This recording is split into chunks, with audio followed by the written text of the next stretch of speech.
assuming everybody's going to be all right and they can actually see this. Um, so the Moot was called the darker side of Christmas, and Christmas has got many facets to it. There's the Christian facet, which we are supposedly celebrating, and then there's the older Yuletide uh, celebrations, which are pre-Christian, and of course we have the sort of ongoing social situations of people feeling isolated at Christmas, which you'll probably touch on. But we're really going to start talking about Yule in the sort of pre-Christian ideas of what that was. And as many of you know, because you probably celebrate this festival, Yule is the middle of winter. Um, the solstice, the 21st of December, is the midwinter point, the point after which that that it starts to get lighter, and the winter is over. And as Sue was saying to me yesterday, in her experience and memory, that the midwinter actually marks point when the weather gets colder for a while. In terms of the pagan traditions, it was about the wheel of the year. It was about rebirth, which is where the not the confusion, but the parallel between the Christian tradition and the pagan traditions overlap. What the Christian tradition is the birth of the Son of God, S-O-N, and the pagan traditions are all to do with the rebirth of the sun, S-U-N, which I think is quite interesting. And on Midsummer's Eve and on winter solstice Eve, there's a celebration of the crossing over between the dark and the light, moving the light half of the year to the dark half of the year. And it's often presented in pagan mythology as a battle between the two kings, the Holly King and the Oak King. And the Holly King and the Oak King give way to one another as they pass from the midsummer to the midwinter and then round again. And so the Oak King dies and the Holly King is reborn. And it's this kind of macho battle of nature. And I just think that sometimes there's too much testosterone in that particular story, because in the most direct terms, it's still a festival that honors the cycle of nature, the wheel of the year. And it's not just the rebirth of a god, it's the rebirth of Mother Nature herself. Yule is a 12-day holiday. It begins on Mother's Night, which is December 21st, and ends 12 days later on Yule Night, January the 1st. And that 12 days or 12 Mother's Days are possibly hinted at in the 12 Days of Christmas song, which we all know. So for Celtic pagans, Yule is a time when the sun god, Llw, is reborn in human form and rejoins his beloved wife, Iru. Iru is described as a hag, part of her life cycle, and she's transformed into a beautiful goddess by a marriage to Llw.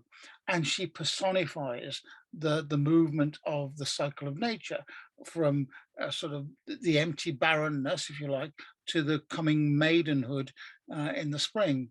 So it's a celebration of feminine cycles as well as solar cycles. And I shouldn't use the word solar cycles really, because as we'll see in a moment, not all traditions see the solar as male. So it's the kind of seasonal astronomical cycles and nature's own cycles. In the north, the cold Arctic circles, the Scandinavian countries, the celebration is known as Hulebot or Huleblot. And it's where we get the name Yule from, Yuletide. So the Yuletide or the Yule name actually comes from the northern Scandinavian countries. And again, it's the Juleblot festival or the Yule festival in the north of Europe is actually a 12-day festival that starts on Mother's Night and ends on the 12th night. However, there's something you should be aware of here. A blot, B-L-O-T, is the sort of suffix of a lot of Viking Northern Arctic festivals, season celebrations, and blot is supposedly related to the word blood, which means that these festivals will have been marked by some kind of sacrifice. And Hjoleblot is no different. The beginning of Mother's Night, which is the sun sets for the winter solstice, at the end of that 12-day celebration, there will have been a massive feast with possible sacrifices, um, mostly of animals, but who knows what else. And that darker side, that blood sacrifice side, actually does play out in many of the myths from the northern part of Europe, which we're going to see in a moment. The 12 nights of Yule, as defined by the Nordic or heathen tradition, um, are actually different celebrations, but for each of the nights, the 12 days of Christmas, if you like. And I thought that I'd show you what modern heathens say is a representation of how the ancients would have celebrated and the very first festivals. Now, there's always a risk when I start talking about traditions that we overgeneralize things and say that all heathens or Nordic traditions follow this pattern. It's not particularly true, but most of them do. So the December the 20th was known as Mother's Night, and it's sacred to Frigg and Freya and the female goddesses, the Disir. Interestingly, in the Scandinavian countries, the Disir-blot, sacrifice to the goddesses, was part of this festival. And it's the honouring of the sun's return, the breaking winter spell, and the night belongs to the goddess Frigga, who's the mother goddess and mistress of home and hearth in the northern traditions.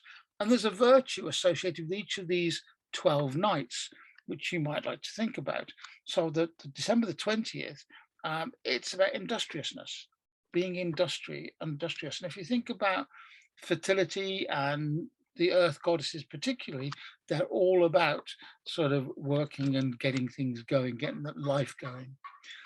December 21st was the night of the wild hunt and the ancestors, which you've all heard about the stories of the wild hunt. It's when Odin and the warriors and the Valkyrie particularly would chase across the sky.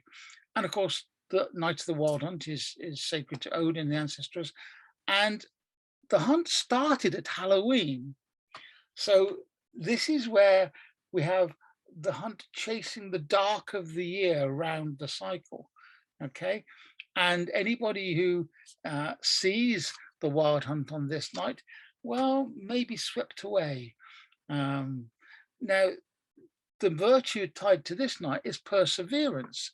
And I love the idea that if you've got a wild hunt that's running from Halloween or Samhain right the way through the dark part of the year, it is about being persistent, isn't it, and persevering. And of course, Odin is chasing, and his warriors are chasing across the night sky towards the dawn and towards the next coming year. December 22nd is dedicated to Mani, who is a moon god and a god of darkness. So the new year is actually born in Nordic traditions on the 22nd, and the sooner starts to come back. Now, interestingly, in Nordic traditions, the god of the moon is a god, it's Mani, and there's a goddess of the sun, Suni, which we'll talk about later. And it's actually the celebration of the coming back to life of the earth. And it's about courage. And if you think about that as a virtue, courage, we need courage to see ourselves through the dark of the winter. December 23rd is dedicated to Freya and Njord. Now, these are two interesting characters. We've not time to do too much on Viking mythology, but you may want to look this up.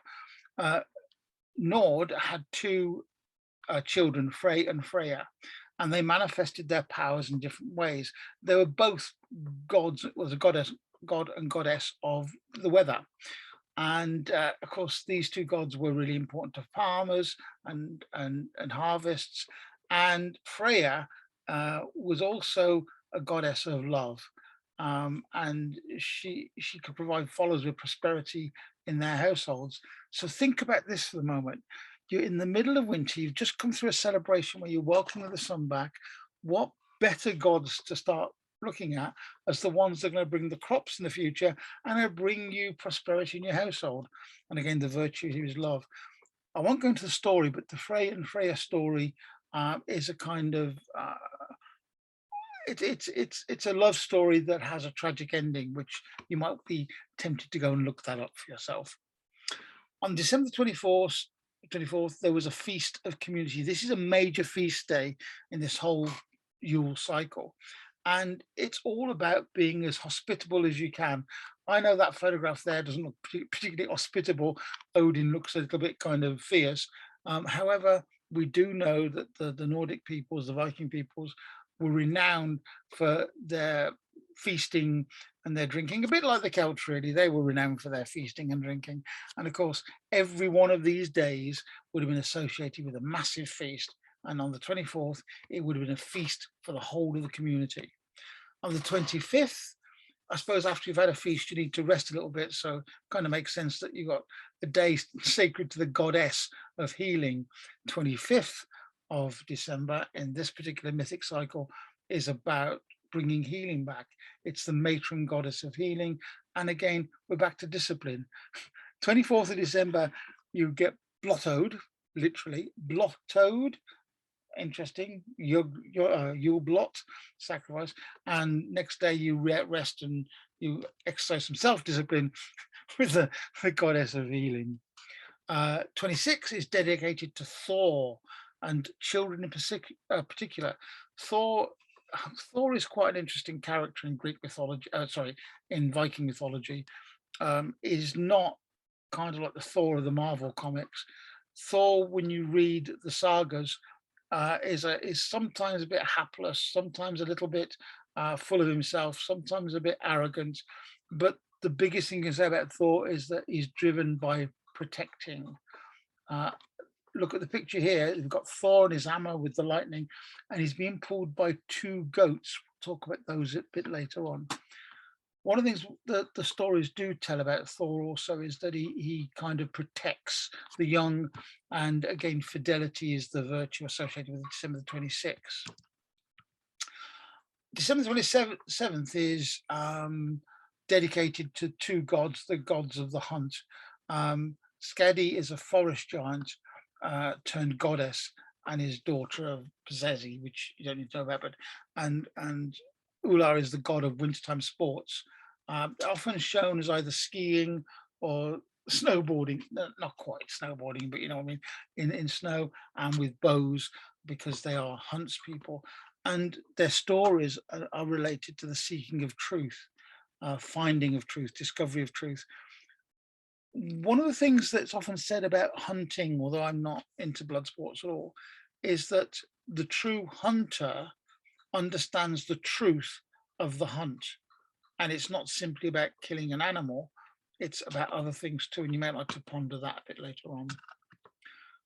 December 28th, we're coming to the end of this this sort of cycle, is sacred to Odin and the fathers. And again, Odin is a very interesting character. The archetype of Gandalf, if you look at the left picture, which I think makes a lot of sense, but also a fierce warrior, a father god. And again, he is noted in myth for being honorable, and honor being the most important thing to him. So December the 28th was about celebrating Odin, but actually celebrating honor.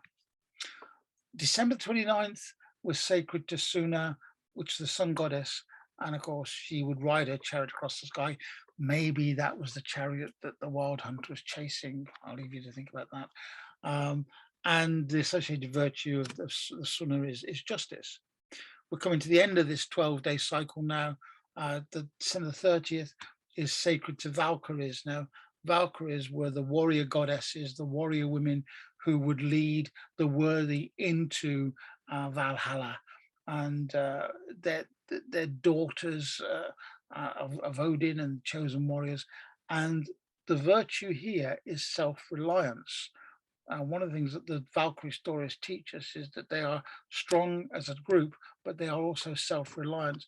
And I'm reminded as I talk about this that in our modern culture, we have loads of people that choose to protect or bang on about their rights.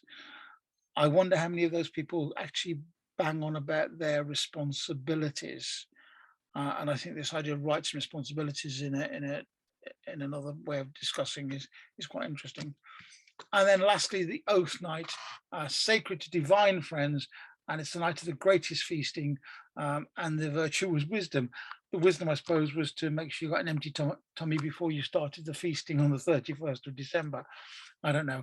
But that cycle, that 12-night cycle, is a cycle of feasting and sacrifice and dedication to the various virtues. And in that, I think you may well be able to have picked out quite a lot of motifs that appear in modern Christian stories. Okay, the idea of the virtues, the virtuousness of the Christ child, for example, the idea that we are going through the dark of winter and coming out the other side into the light, the rebirth or the birth of a sun god or a solar child. Quite interesting. I mentioned earlier that that you can see Thor being pulled across the sky by a chariot pulled by two goats. Well, that gives rise to a particular character that comes out at Christmas in Scandinavian countries called the Yule goat. And there are two goats that pull Thor across the night sky. But look, goats pulling a chariot across the night sky, the wild hunt. Here Thor is being given, he's actually bringing with him stuff for the feast. Isn't there a Father Christmas element to all of that? Isn't there a sleigh bell element to all that? You can take this where you want to, but I think that the prototype of our Father Christmas myth exists within the Nordic tales and the Nordic stories.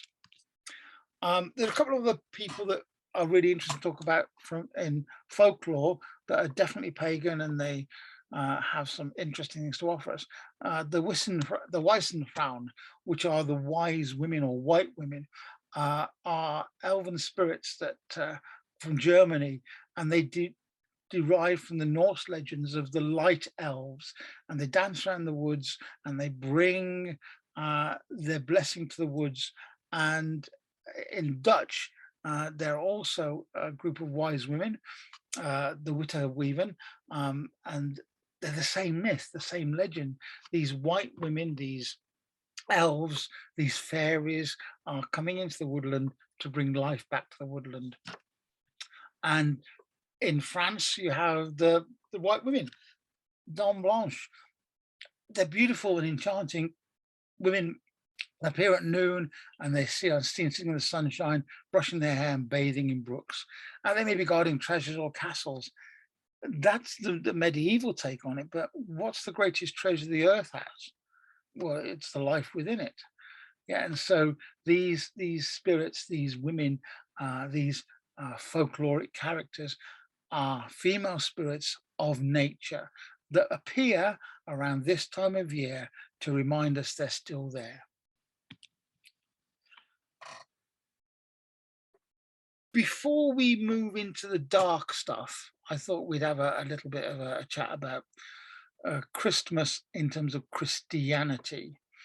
I think that when we look at Christmas as a festival, you cannot deny its pagan roots.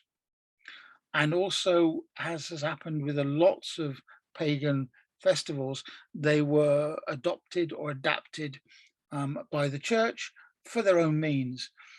The St. Nicholas story, which you all know about, well, he was possibly a bishop in Turkey that loved children and gave them gifts that became St. Nicholas, which was Santa Claus, was replaced in Europe by something called the Christ kind. Now, the Christ kind was the gift bringer in Central Europe and Poland and those areas. He became, gift bringer became Kris Kringle in American Germanic origin. But the Christ kind was seen as this fairy, this elf, this angel that would bestow gifts upon the good children, right? The people that were good in the world. And in fact, you can still get hold of Christ kind greeting cards in various parts of Europe. The Christ kind got adapted into being a representation of Jesus, the baby Jesus. And Martin Luther, yeah, he of Methodism fame, started to promote the Christ kind as an alternative to St. Nicholas. Um, and Chris Kindle, yeah, same thing. Was the eve that they gave the gifts from December the 6th to Christmas Eve, and she often depicted as a child. Here it's pictured as a little girl, but actually probably a child that was neither particular sex. It's just that the modern day pictures tend to pick on little girls to show this Jesus baby, little Jesus, as called in various traditions.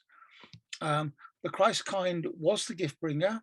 The Catholic Church and Catholic areas adopted it as a replacement for St. Nicholas. Um, it's a sprite child depicted with blonde hair and angelic wings. And as I say, Martin Luther intended to be a reference to the incarnation of Jesus as an infant. So the gift bringer became the Christ kind, which then in certain areas replaced St. Nicholas, but then she came back again in another form. We'll talk about that in a moment. The idea of secret presence, again, the idea that Christkindl or the Christ child would bring gifts and leave them in secret, is a direct link to modern day Father Christmas beliefs. It's possibly born of the idea that children brought gifts to the baby Jesus in the manger, of which I don't think there's any biblical reference, but it's a kind of idea that people have had. And children were told if they were too curious, that Christkindl or the Christ kind wouldn't bring presents. So if they sat up watching for her or him or the child or the elf or whatever it was, or the angel, the presents would not come.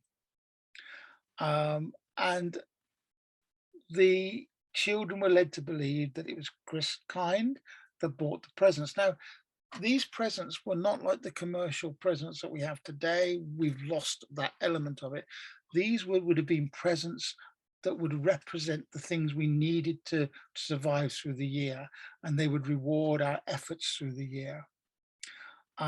Again, when the Christ kind or the Christ child left, a departure was marked by the ringing of bells, which parents pretended to have heard.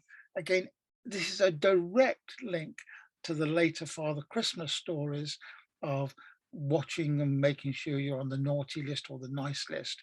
And so the secret presence is there, and the fact that you mustn't look upon or you mustn't see the bringer of these presents. In certain parts of Germany, we're going to get slightly darker now, guys, so hold on there. And in some parts of Germany, Frau Holder was the protectress of agriculture and women's crafts. And she was also seen to hold festivals or make appearances when the humans went inside because it was cold.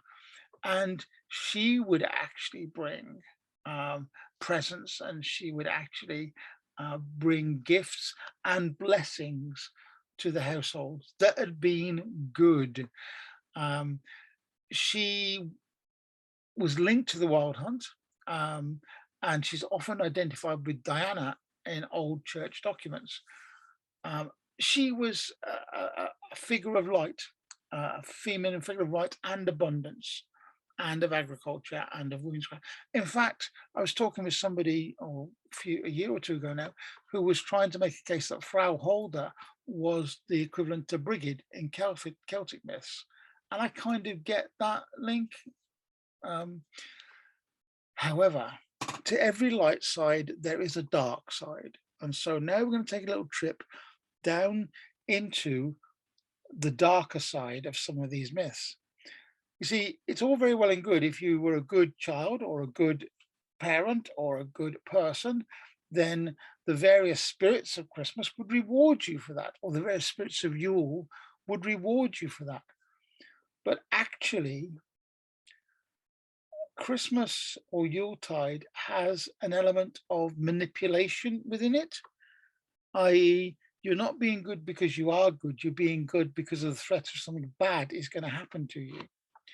Which brings us onto this character here, Frau Perch. The English name for her is Bertha.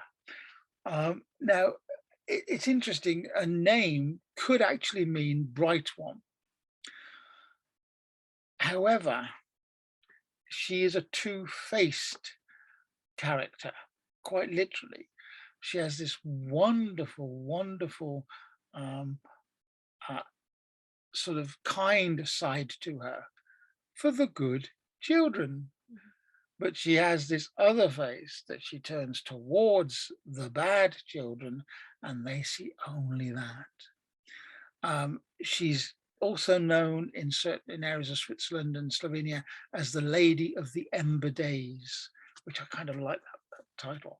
So this was a character that kind of bridges the light and the dark, if you like.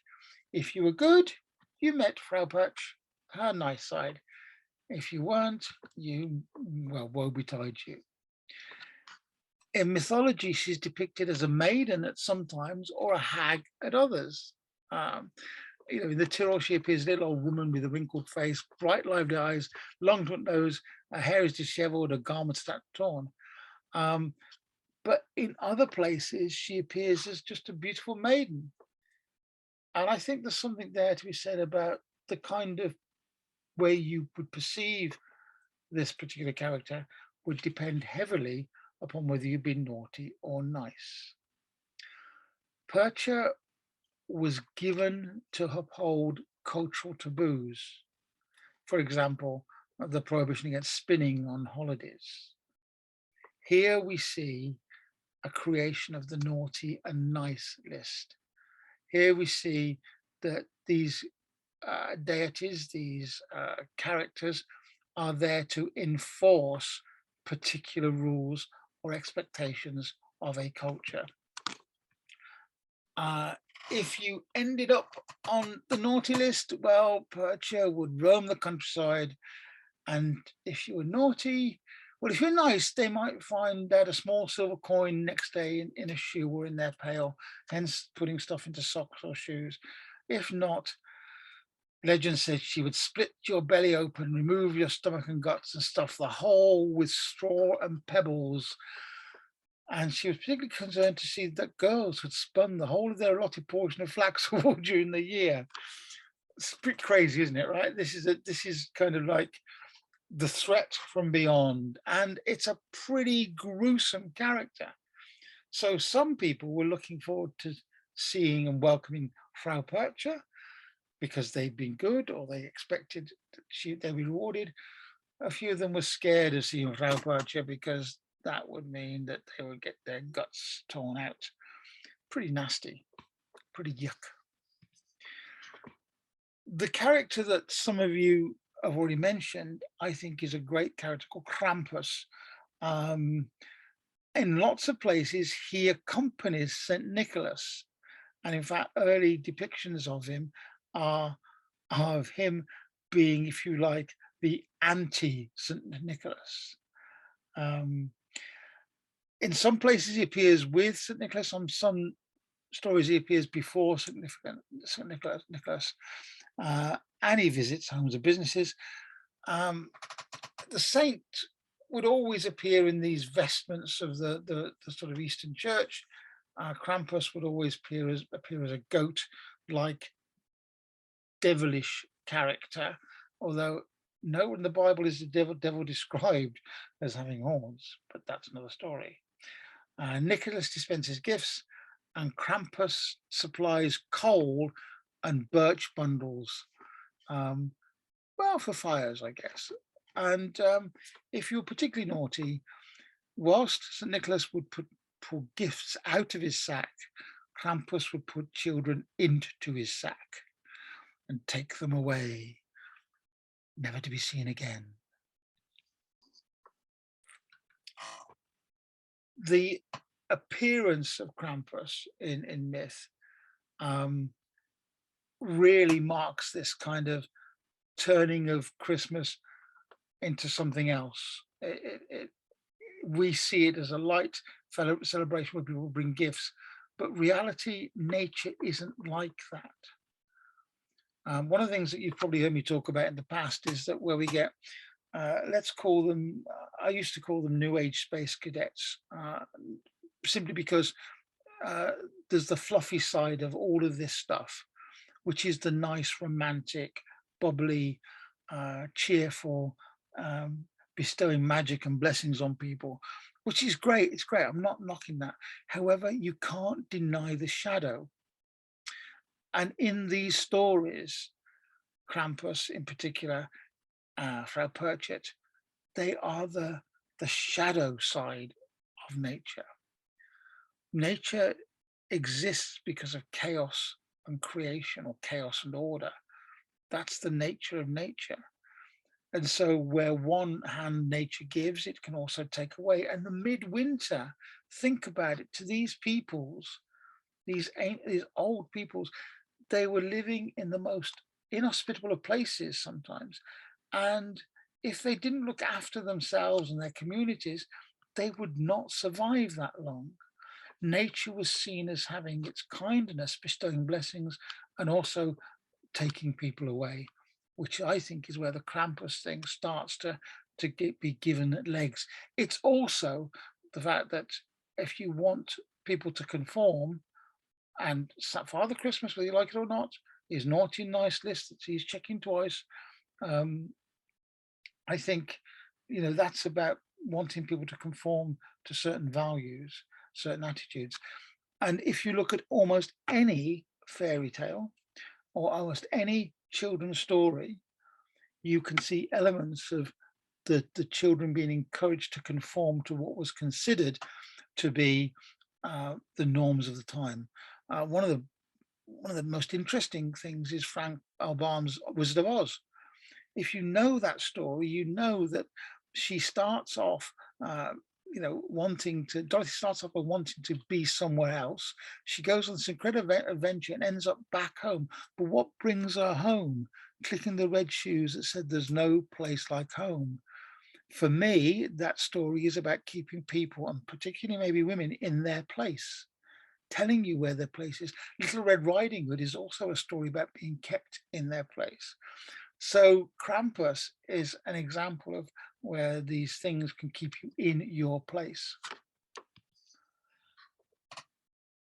We move away from Krampus a little bit into something that's less horrific and less bloodthirsty. In England, we have this tradition of the Lord of Misrule, and in Scotland, it was the Abbot of Unreason, and the Prince of Fools was the thing in France. This was really a tradition whereby authority was allowed to break down. Again, symbolic of what's going on in nature, it's breaking down.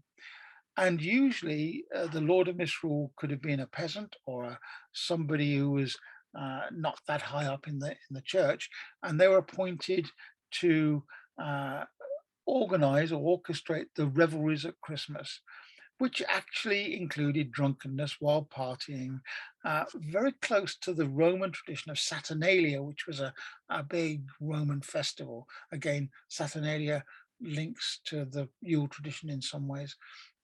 But the idea is that if we've been good all year, we need time to let our hair down. And the best way to let our hair down is to appoint a Lord of Misrule who can do all of that with permission of the priesthood or the ruling classes, and also with permission in order that they can be sacked of their lordly title immediately after the period of misrule. It's very similar in concept. Some of you may have seen a film called The Purge, which I'm not going to dwell on too much, but The Purge is about everybody's kept in a society that's law-abiding, except 1 year, night of the year, they're allowed to break any rule they want to. So people lock themselves inside to keep them safe from the mayhem outside. Well, that's the kind of Lord of Misrule thing, only taken to a pretty horrific extreme in the movies, but quite an interesting character. Now, let's have a look at some of these other characters that start to pop up in myth at Christmas time. Grilla, she was a bad ogre, and she ate badly behaved children, and she come to pick them up, put them in a sacks, and then cooks them in a cauldron. Grimm, the Brother Grimm fairies tales have got loads of references to characters like Grilla. And if you look at any of the Grimm fairy tales, you will find that something pretty terrible is going to happen to naughty children. It's the Christmas naughty and nice stuff. Um, Grilla had a husband, um, and he was a troll, apparently not as ugly as she was, and possibly a bit more placid. But there are certain parts of the Nordic countries, Scandinavian countries, where you can go in a week or two's time, and COVID allowing, of course, and you will see processions with Grilla and her husband, which I'm not going to try and pronounce his name, um, through the streets, leading children. Um, Now, they owned a Christmas cat. Now, these legends are from the Arctic regions and in particular from Iceland, but they owned a Yule cat. And the Yule cat was described as a vicious cat, lurked about snowy countryside during Christmas, and ate people who had not received any new clothes to wear before Christmas Eve. Now, okay, just stop there for a moment.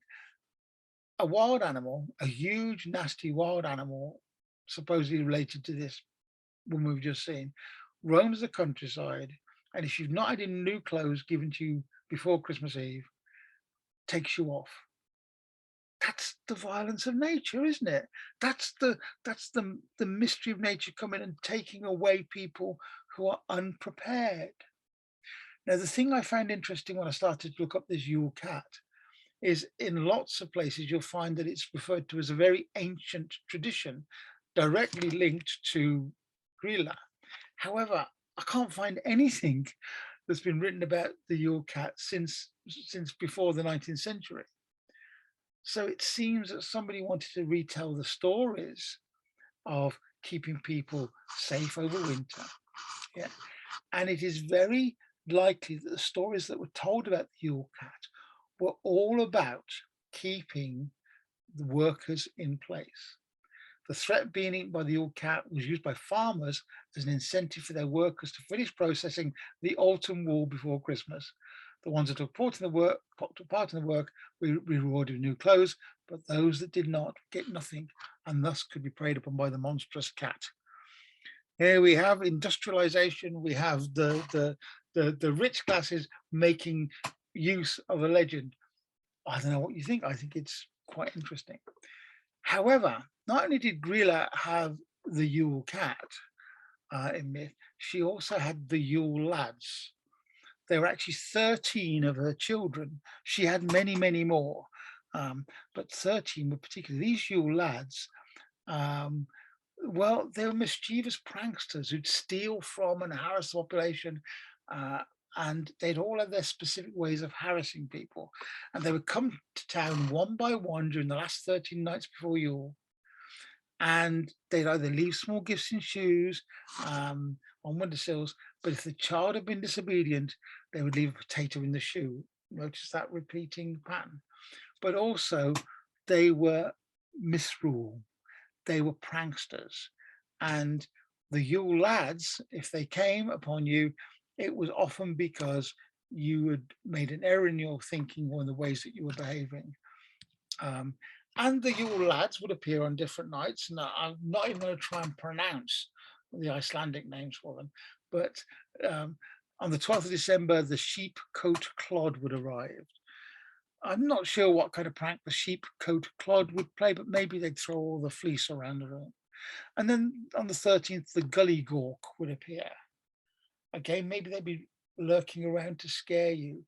Then on the 14th, a character called Stubby would appear, and Stubby would actually start to shake the place around, behaving a bit like poltergeist, moving things around. The 15th of December would see the arrival of Spoon Licker. Well, there we go. That would be all your spoons that are making the Christmas food would be licked and cleaned by this character, or your spoons would be taken by this character so you could eat them later. On the 16th of December, the pot licker would appear. Do the same thing, only with your pots. On the 17th of December, it would be the bowl licker. So the spoon licker, the pot licker, and the bowl licker were three of these Yule lads that would come and play tricks upon you. I think it's really interesting. The moment when I was writing this out this afternoon, put these names down, it was reminded of the things that I used to do as a kid before Christmas. When your gran made the Christmas cake, what did you do? You licked the spoon, you licked the pot, and you licked the bowl.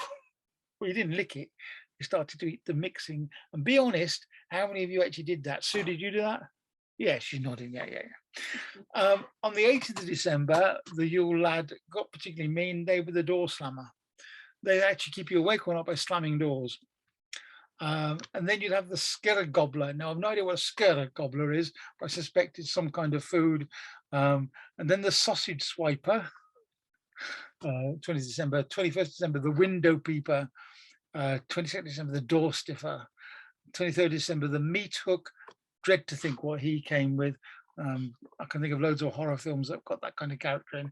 And then the candle beggar on the 24th December. Now, again, think about this from the point of view of midwinter, celebration and feasting, and think about the things that you might be missing and the things that might befall you if you're not fully prepared for winter. And these are, if you like, these are sort of versions of nature, the anthropomorphizations of what nature can do to you. There's a character that I think is kind of interested in the Alsace and the Lorraine, sorry, the Alsace and Lorraine regions of France, called Hans Trap. Hans Trap is a scarecrow character, scary scarecrow. Trap apparently was a real man, and the legend says he was rich, greedy, and evil, and he worshipped Satan. And you can actually tell there's a Christian bias here. He was excommunicated from the Catholic Church. He was exiled into the forest where he preyed upon children, disguised as a scarecrow with straw jutting from his clothing. And the legend is he was about to eat one boy he captured when he was struck by lightning and killed, and it was a punishment from his own God. This is the important thing. He still visits children before Christmas, dressed as a scarecrow, to scare them into good behavior. This is horrible stuff. You wouldn't want to tell your child this, would you, before Christmas? But in fact, we do. We shroud it in the naughty and the nice list. More violent times, more aggressive times, they didn't want to polish this up with rosy cheeks. They said it like it was.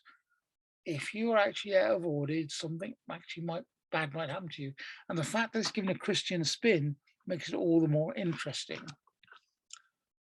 In France, there's the character called Father Whipper. Won't spend too much time on that, but if you look at the picture, it's very much like a Krampus character, except he's wearing an elf's hat, he's got a whip in his hand, and he's got a sack full of, could be kids, could be dolls. He was a butcher in real life, apparently, or in legend, and he lured boys to the shop where he killed and chopped and salted them. But then St. Nicholas came to the rescue and resurrected the boys and took custody of the butcher. The butcher then became Pilot Fortard, St. Nicholas's servant, whose job it was to dispense punishment to bad children on St. Nicholas's Day. Think about that for a minute, okay? You got this child murderer in legend as a butcher, very Sweeney Todd-like character perhaps, and St. Nicholas comes around, resurrects the 3 children he's killed. It says boys here, but I think that's just a bit of misogyny. 3 children, yeah. I'll let you work on that one for a bit.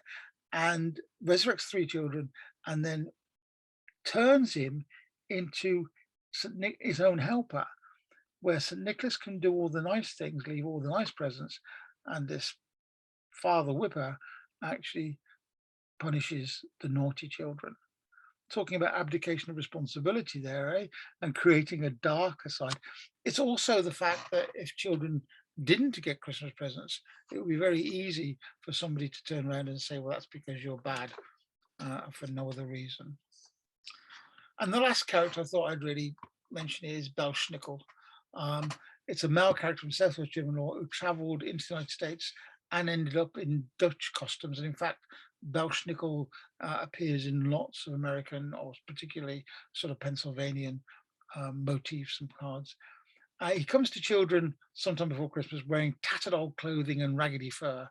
He carries a whip to frighten the children and candy to reward them for good behavior. Now, the interesting thing about Belschnickel is that he comes before Christmas as a kind of test to see whether the children are deserving or not.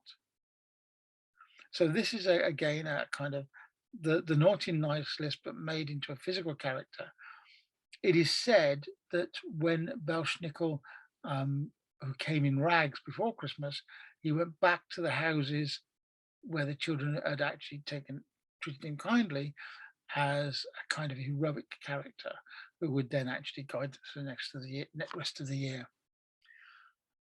All of these festivals, all of these moments, all of these characters are a counterpoint to nature's benevolence and nature's goodness. And whilst the pagan peoples would have personified these as parts of nature, as nature doing what nature does, chaos and creation, the Christians had to separate out the light from the dark, and they made the dark evil, and they made the light something that we aspire to, and therefore in its own self becomes imbalanced. I'm not going to get too much into theology, but I think any religion that doesn't actually want to own the dark side of its own nature is doomed to suffer that dark side. I'm not going to dwell on this too much, but talk about the Catholic Church at the moment and its attitude to children and to women. You may actually see it. That's the manifestation of the dark side it's tried to repress. So there we go, a brief trip into the characters that make up the Yule pantheon, many of which we don't even talk about nowadays.